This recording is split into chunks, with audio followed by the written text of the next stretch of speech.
네, 지난 시간에 이어서 수업도 진행하도록 하겠습니다. 사실 지난주까지가 이 온라인 강의의 마지막일 줄 알았는데 그 코로나 사태가 좀 장기화되는 바람에 그 실제로 여러분들 대면 수업이 다음 달로 또 연기가 됐어요. 그래서 이번 주까지는 그 온라인 강의를 해야 될 것 같습니다. 뭐 많이 불편하시겠지만 뭐 이- 저희도 뭐 어쩔 수 없는 뭐 정부의 조치니까 여러분들도 조금 양해해 주시고 혹시나 미비한 부분이나 궁금한 점이 있으면 이제 우리가 대면 수업할 때 그 수업이 끝나고 나서도 괜찮으니까 와서 질문을 하든지 필요한 게 있으면 언제든지 얘기를 해주셨으면 좋겠습니다. 오늘 할 부분은 이제 신재생 에너지 그리고 조금 더 시간이 남으면은 태양열 에너지에 대한 이야기 한번 나눠보겠습니다. 신재생에너지는 영어로 New and Renewable Energy인데 말 그대로 이제 신재생이 한 단어가 아니라 이 두 글자가 따로 떨어진 에너지 그 뜻입니다. 그러니까 새로운 에너지 그리고 재생에너지 다시 재활용하는 에너지라는 뜻입니다.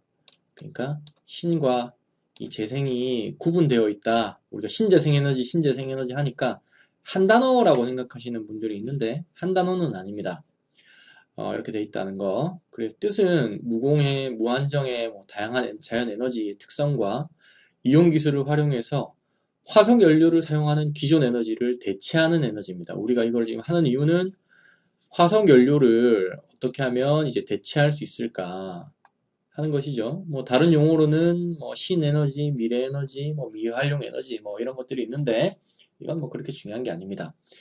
우리나라에서는 어떻게 정의하느냐 하면 석유, 석탄, 원자력, 천연가스가 아닌 11개 분야의 에너지를 말하는데 재생에너지는 8개가 있습니다.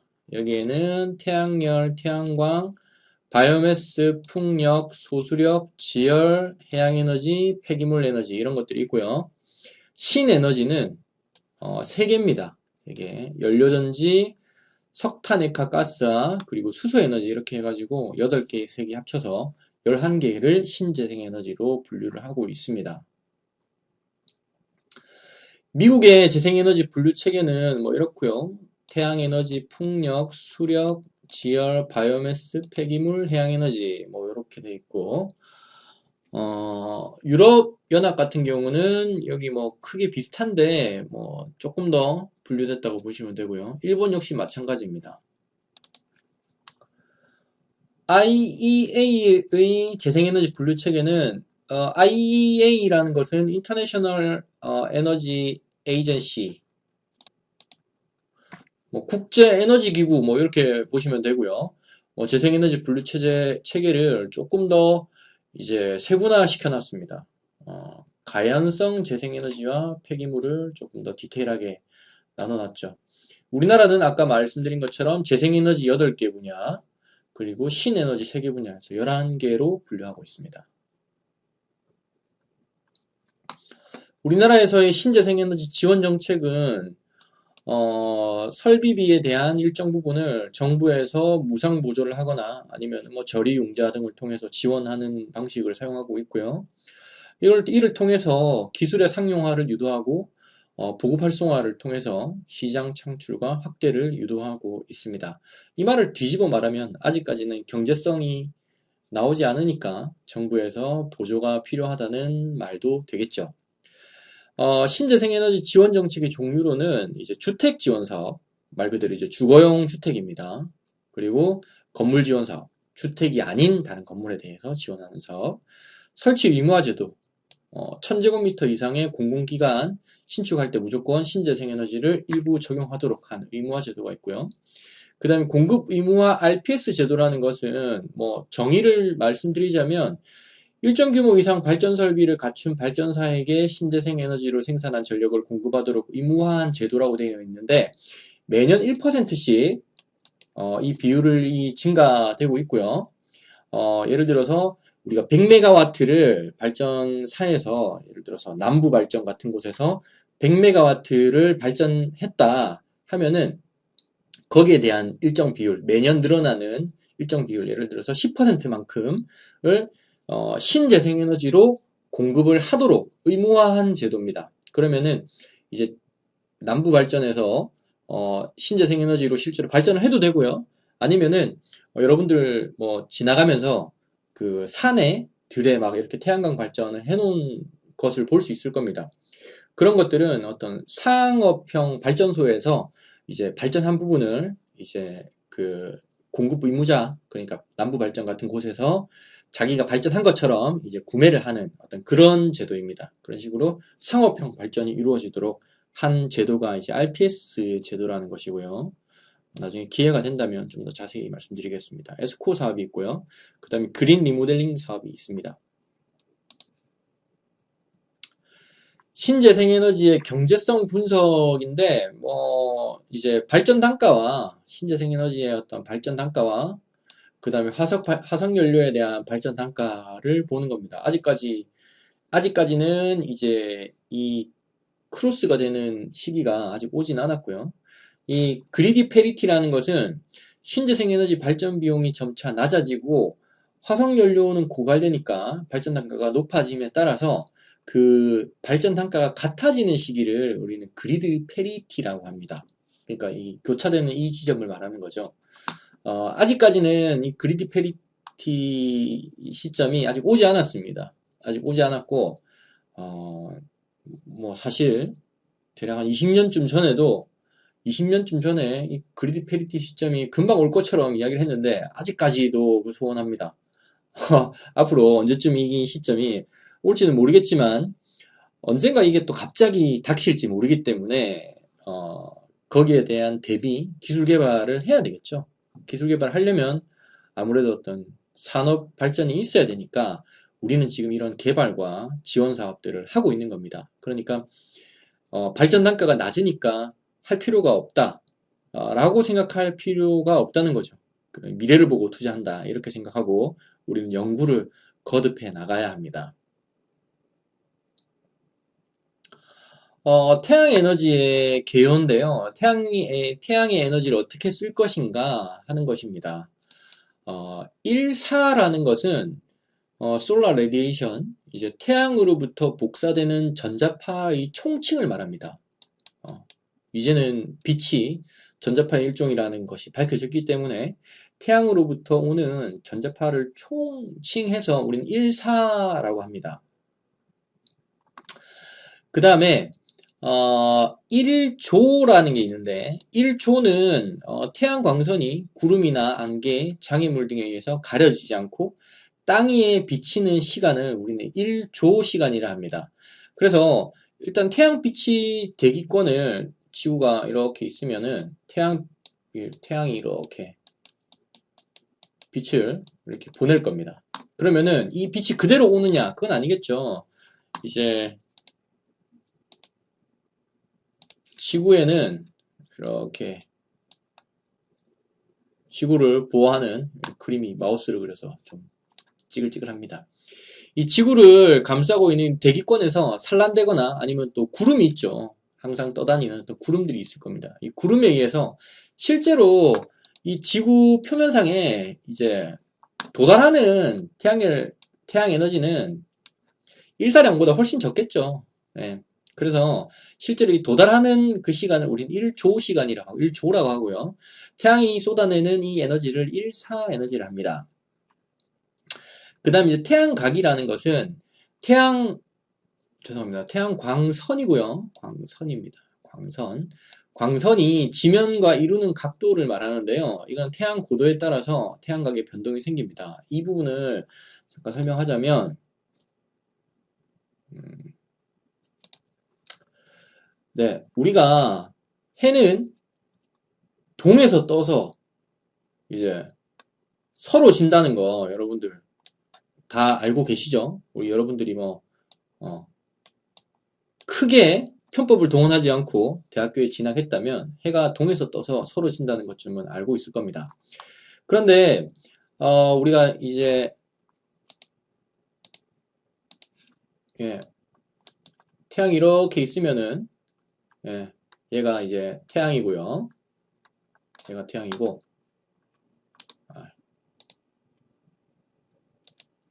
못 그렸다. 얘가 태양이고요.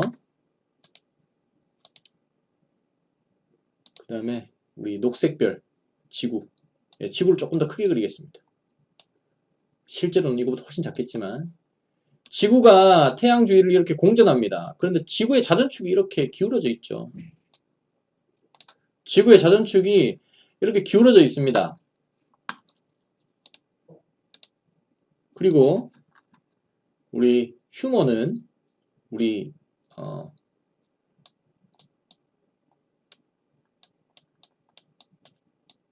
한 중위도, 이제 적도선이 이렇게 되고 적도가 이렇게 되니까 우리는 이제 중위도쯤에 있으니까 한 이쯤에 있을 겁니다.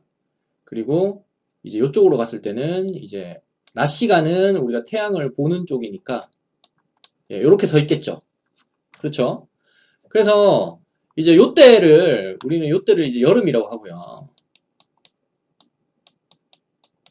요때가 여름이고 요때가 이제 겨울입니다.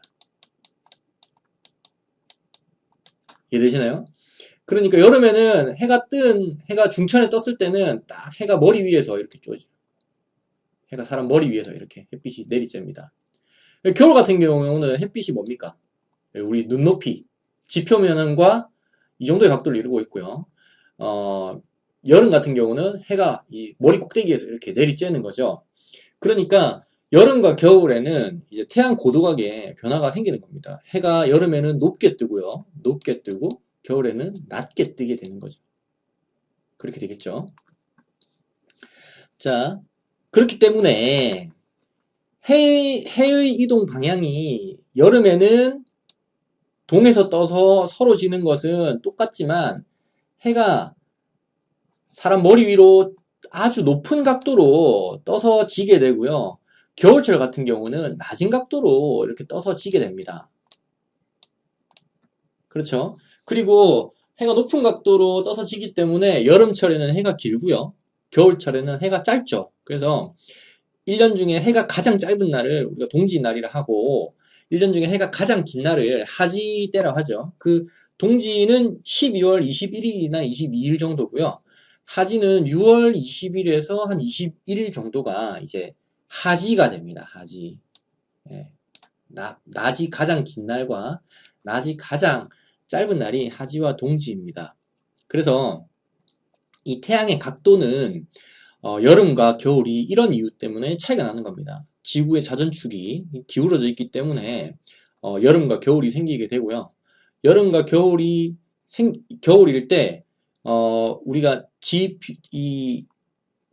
태양과 얼마 몇 도의 각도를 이루냐에 따라 이 차이가 생기기 때문에 우리는 해가 여름철에는 높게 뜨고 길게 뜨고 겨울철에는 낮게 뜨면서 짧게 뜨는 것이라는 것이죠. 그래서 이 차이에 의해서 태양 에너지를 어떻게 활용할 수 있느냐가 차이가 생기게 됩니다. 태양의 에너지를 가장 쉽게 사용하는 방법은 이제 난방에 사용하는 것이죠. 태양이 이제 뜨거우니까 그 뜨거운 에너지를 어떻게 난방에 활용할 것인가 하는 겁니다. 그래서 태양열 에너지를 조금 저온에 적용하는 분야는 이제 온수와 공간 냉난방 이런 데 사용하고요. 그 다음에 건물의 햇빛을 획득하도록 이렇게 설계를 합니다. 그래서 우리가 남향을 선호하는 이유는 뭐 여러 가지 다른 이유도 있겠지만 남측으로 난 창문을 통해서 햇빛 일사량을 이제 취득할 수 있는 그런 장점 때문에 그런 거죠.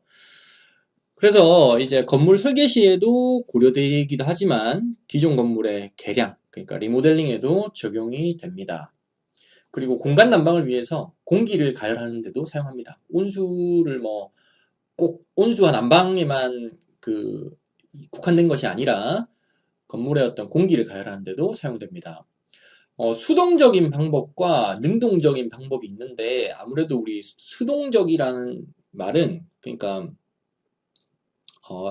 다른 에너지가 없이 자연 체득에 가까운 방법이고요. 능동적인 방법은 에너지를 사용해서 송풍기로 바람을 불거나 아니면은 펌프를 이용해서 이제 에너지를 강제 이송시키는 방법 등을 이용하는 것을 우리는 이제 능동적인 방법을 통해서 이용했다 하는 것이고요. 이 주택 같은 경우는 남측면에 이런 대형 유리판을 이렇게 남측면에 대형 유리판을 설치를 해가지고 태양 일사량을 취득이 용이하도록 이렇게 설계한 주택이고요. 그 다음에 이런 것들은 우리 많이 보는 시스템들이죠. 지붕에 이렇게 태양광 발전 시스템과 태양열 급탕 시스템을 설치해가지고 펌프를 이용해서 이렇게 유체를 순환시키는 어떤 능동적인 방법으로 이제 사용하는 태양열 에너지를 사용하는 이런 방식도 있습니다. 패시브 및 액티브 태양열 시스템을 비교한 것인데요. 패시브는 아무래도 에너지가 사용되지 않기 때문에 좀 저온용에 가깝고요. 활용 온도는 60도 이하, 그리고 이제 공기식 지별기. 태양이 자연적으로 이제 공기를 가열해서 이제 순환시키거나 아니면은 건물 자체를 이제 가열시키는 어떤 그런 방식을 우리 보통 패시브라고 합니다. 추결이 되는 부분은 건물 내부의 어떤 벽체가 태양빛을 받아서 열 에너지를 품고 있다가 밤이 되면은 이제 복사 난방을 통해서 이제 그 집을 따뜻하게 밤에도 데피는 어떤 이런 방식이고요. 액티브 방식은 중원용에는 보통 이제 평판형 태양열 지별기를 이용한 태양열 시스템 이렇게 사용이 되고 있고요. 온도 범위는 한 100도 이하입니다. 중고온용은 300도 이하인데 PCT형 지별기는 뭐냐면은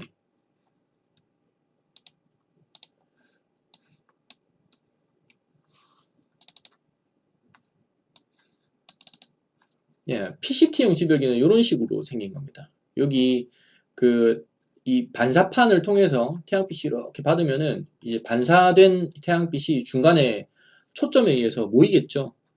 모여가지고 여기에다가 유체를 이렇게 흘려주면은 그 유체가 이제 뜨거워져서 가열되는 이런 방식이 이제 PCT형 태양열 PTC형 죄송합니다. PTC형 태양열 지별기고요. 그 다음 CPC는 뭐냐면은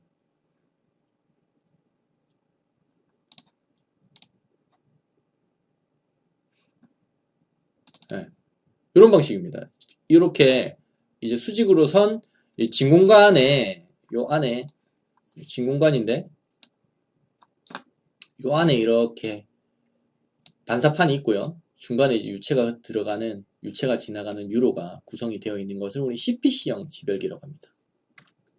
진공관형 지별기가 대표적인 이제 CPC형 태양열 지별기고요. 이거는 뭐 중온 추결에 이용됩니다. 건물 및 농수산물, 냉난방, 그 다음에 담수화는 이제 바닷물을 민물로 만드는 거죠. 그 다음에 산업공정, 열발전, 요런 것에 사용되고요. 그 다음에 고온용은 300도씨 이상입니다. 300도씨 이상. DC형 지별기는 이런 식으로 안테나처럼 생겨서 태양빛이 쫙 받으면은, 초점에 의해서 여러분들 옛날에 배웠던 뭡니까? 물리2의 마지막 부분인가요? 일반 물리의 마지막 부분인가? 어쨌든 거기 보면은 광학 파트에 보면은 이제 이 원의 중심으로 빛은 항상 어느 방향에서 쏘든지 한 점으로 모이기 때문에 이 점에서 이제 아주 뜨거운 열이 발생하게 됩니다. 그걸 이제 모으는 거죠. 그리고 파워 타워는 사진 한 번쯤 보신 적이 있을 거예요. 이 반사판을 다 만들어 놓고 요 점으로 빛이 모이도록 하는 거죠. 엄청 뜨겁겠죠. 그 뜨거운 열 에너지를 가지고 이제 발전을 일으키는 거죠. 그런 식으로 사용이 되는 여러 가지 방법들이 있습니다.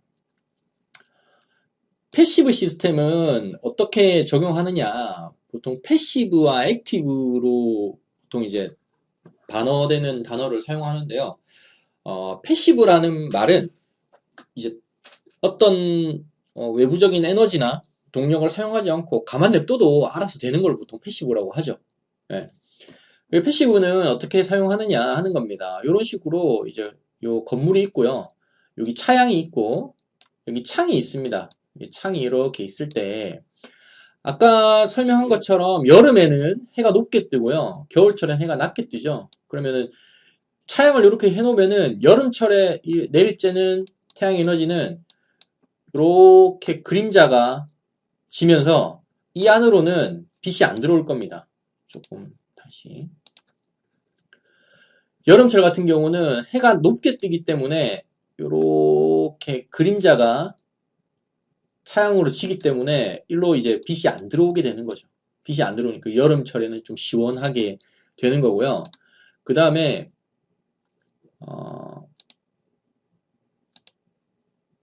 겨울철 같은 경우는 해가 낮게 뜨기 때문에 이 차양을 지나쳐서 이렇게 빛이 들어오게 됩니다. 차양을 지나쳐서 이렇게 빛이 들어오게 되는 거죠.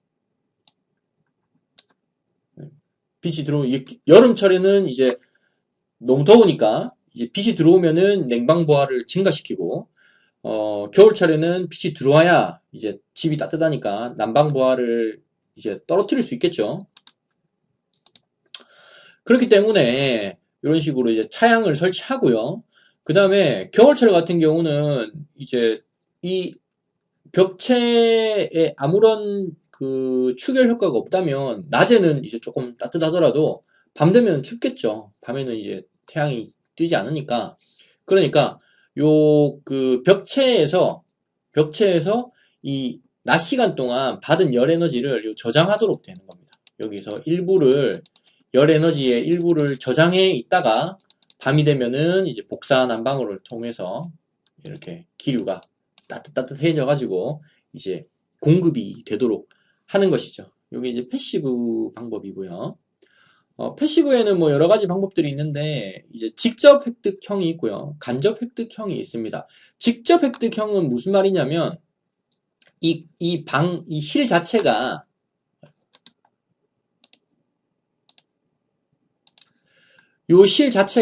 이 벽 자체가 열을 품도록 하는 겁니다. 낮 시간에 받은 열을 이 벽 자체가 품고 있다가 밤이 되면은 이렇게 배출하도록 하는 게 이제 직접 획득형이고요. 간접 획득형은 뭐냐면은 이런 식으로 이 태양 열을 바로 받는 것이 아닌 어떤 이 단열재가 전도를 통해서 열을 취득하거나 아니면은 이런 식으로 이제 어떤 추결체가 열을 저장했다가 밤이 되면은 이제 방출하도록 하게 하는 이런 방식을 간접 획득형이라고 하고요. 그 다음에 분리 획득형이 있고 부착 온실형이 있습니다. 분리 획득형은 어떤 여기 열 구조체를 여기 하나 이제 설치를 부착을 해서 태양열을 받으면 이 공기가 뜨거워지겠죠. 뜨거워지면 이렇게 상승해서 이 내부를 이렇게 순환해서 이 태양열을 받으면은 이 내부가 이제 뜨거워지겠죠. 뜨거워지면은 이제 뜨거운 공기는 위로 상승하니까 이런 식으로 이제 상승해서 이제 집 전체를 데피는 이런 방식을 이제 분리 획득형이라고 하고요. 그 다음에 부착온실형은 전체적으로 이게 완전히 개방된 것이 아니라 이제 분리된 독립적인 공간을 만들어서 열이 여기 낮 시간 동안 이 온실이니까 열을 받으면은 뜨겁겠죠. 이 뜨거운 열이 이렇게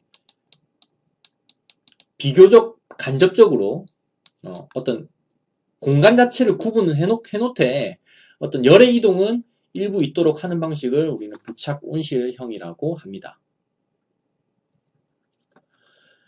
직접 획득형을 조금 더 자세히 설명하면은 태양열이 간섭 없이 사용되면서 같은 공간에서 열을 획득, 저장, 분배하는 방식입니다. 그러니까 실 자체에서 이런 식으로 창을 통해서 햇빛이 바로 들어오겠죠.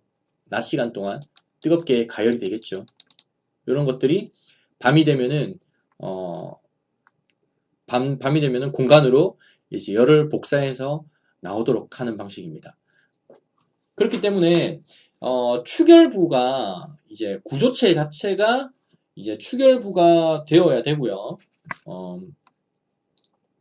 아무래도 좀 밝은 색이면은 열을 방사하기 때문에 어두운 색, 흡수율이 높은 어두운 색으로 칠해져야 한다.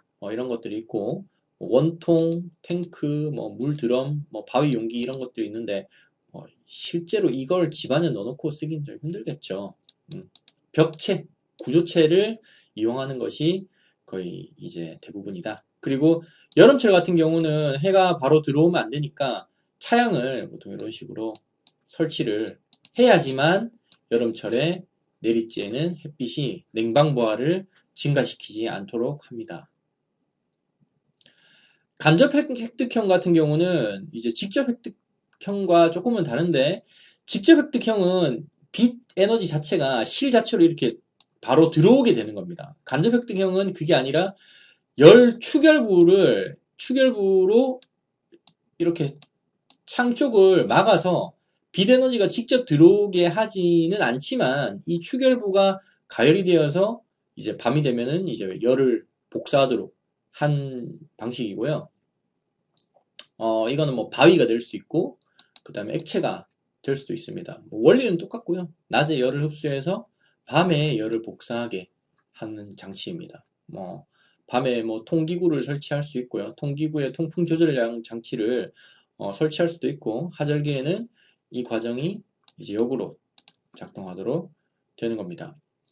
그 다음에 햇빛은 이런 축열부에 의해 흡수되고, 열이 축열부로 인해서 이제 전달이 되게 됩니다.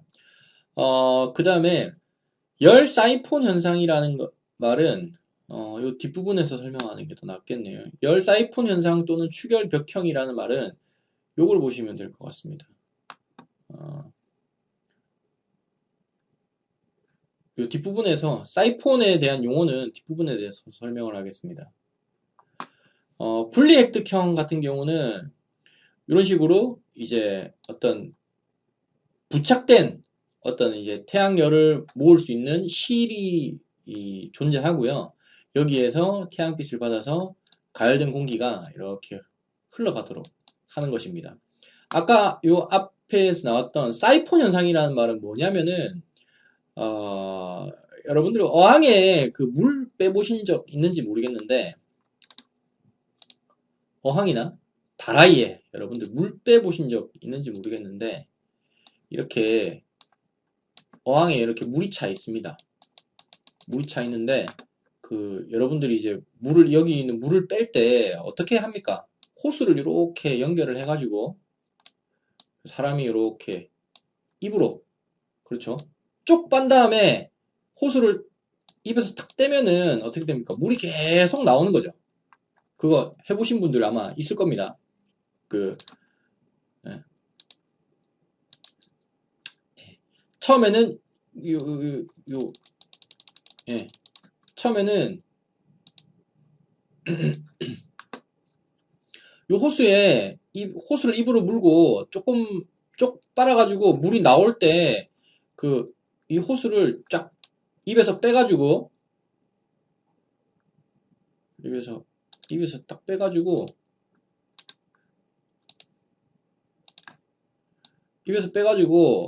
그냥 탁 밑으로 내리면은 일로 물이 계속 나오거든요. 예, 계속 나오는 현상을 우리 사이폰 현상이라고 합니다. 나오는 물의 압력에 의해서, 진공압에 의해서 이 물이 계속 빠져나오는 현상을 우리 사이폰 현상이라고 하거든요. 그래서 이 역시 마찬가지로 이 가열된 태양열에 의해서 이제 공기가 이렇게 흘러가게 되면은, 마치 우리 물 호수가 일단 유동이 한번 생겨버리면은 공기의 유동에 의해서 자연적으로 계속 딸려오는 겁니다. 이 공기들이. 계속 딸려와서 계속 이제 지속적으로 이제 순환하게 되는 현상을 사이폰 현상이고요. 분리획득형이나 이제 태양열 공기를 가열해서 이용하는 시설에는 다 이런 식으로 이제 사용이 됩니다. 그 다음에 이제 부착 온실형이 있습니다. 요거는 이제 직접과 간접 획득형의 어떤 결합된 부분인데요. 햇빛이 비치는 온실을 이제 집으로부터 독립된 공간으로 이제 분리를 시켜 놓되, 여기에서 이제 이 온실 자체가 이제 뜨겁게 가열이 되겠죠. 이 뜨겁게 가열됐는데 이 벽체가 있으니까 일로 일부 공기의 흐름이 생길 수도 있고, 이 벽 자체가 이제 추결부가 될 테니까, 이 벽을 통해서 어떤 이제 복사, 복사가 생길 수도 있다. 이런 방식이 이제 부착 온실형입니다. 이중 외피형 같은 경우는 뭐 요즘에 이런 그 구조를 선택하는 그 건물들이 많이 있는데, 건물의 외피를 2계층으로 구성해서 이 실과 이 실 사이에 태양 에너지가 쬐게 되면 어떻게 되겠습니까? 일로 공기가 상승 기류가 생기게 되겠죠. 뜨거워지니까. 이런 식으로 이제 자연 환기가 이루어질 수 있도록 이제 만든 것이 이제 건물 그 이중 외피형 구조입니다. 이렇게 하게 되면 뭐 여러 가지 장점이 있는데, 자연 채광 효과가 일단은 증가되고요. 그 다음에 전망이 또 확보되는 어떤 그런 장점이 있죠. 이중회피 건축물의 사례인데요. 이게 그 베를린의 헤드쿼터라는 어떤 그 GSW 헤드쿼터라는 이제 건물인데, 여기에는 이제 베르누이 법칙이 적용이 돼 있다고 하는데, 원리는 이렇습니다. 뭐냐면은, 우리가 베르누이 법칙이 뭡니까? 베르누이 법칙이 뭐 수식을 굳이 설명하는 건 그렇고, 지금 제가 쓰기가 불편하니까, 이쪽 부분에 유체의 동합과 정합의 합은 이쪽 부분의 동합과 정합의 합과 같다 하는 것이 이제 베르누이 법칙이고요. 유속이 빨라지면 압력은 낮아지고요. 유속이 늦어지면 압력은 높아지게 되는 것이 이제 베르누이 법칙입니다. 그래서 여기 그 표면적이 넓은 곳에서 표면적이 낮은 곳으로 유체가 흐르게 되면 어떻게 되겠어요? 그 우리 연속 방정식에 의해서 그 질량 보존의 법칙에 의해서 단면적이 유량 Q는 단면적 곱하기 속도죠. Q는 유량 최정 유량 Q는 단면적 곱하기 속도입니다. 큐빅미터 퍼 세크라는 단위를 쓰고요. 단면적이 커지면은 속도는 낮아지고 단면적이 작아지면 속도는 커지게 됩니다. 반비례 관계를 가지게 되겠죠. 단면적이 좁아지면 속도가 빨라집니다. 속도 빨라지면 압력은 낮아지겠죠. 압력이 낮아지면 여기 보시면은 단면적이 넓은 곳에서 단면적이 좁은 곳으로 유체가 이동하게 되면은 유속이 빨라지게 됩니다. 여기는 천천히 가다가 이쪽에서 겁나 빨라지는 거죠. 좁은 곳을 통과하니까 빨라지면 어떻게 되겠어요? 압력이 낮아지겠죠. 압력이 P가 낮아지게 됩니다. 압력 낮으면 어떻게 되겠어요? 압력이 높은 곳에서 낮은 곳으로 유체는 이동하니까 공기들이 쫙 빨려서 올라가게 되는 거죠. 이중벽체를 타고 공기들이 낮은 압력 때문에 빨려서 올라가게 됩니다. 그래서 뭐 자연 환기가 이루어지게 되는 어떤 그런 방식이 이 GSW 헤드쿼터라는 건물에 이중회피가 적용된 사례입니다. 액티브 태양열 냉난방 시스템은 다음 시간에 이어서 하도록 하겠습니다. 자,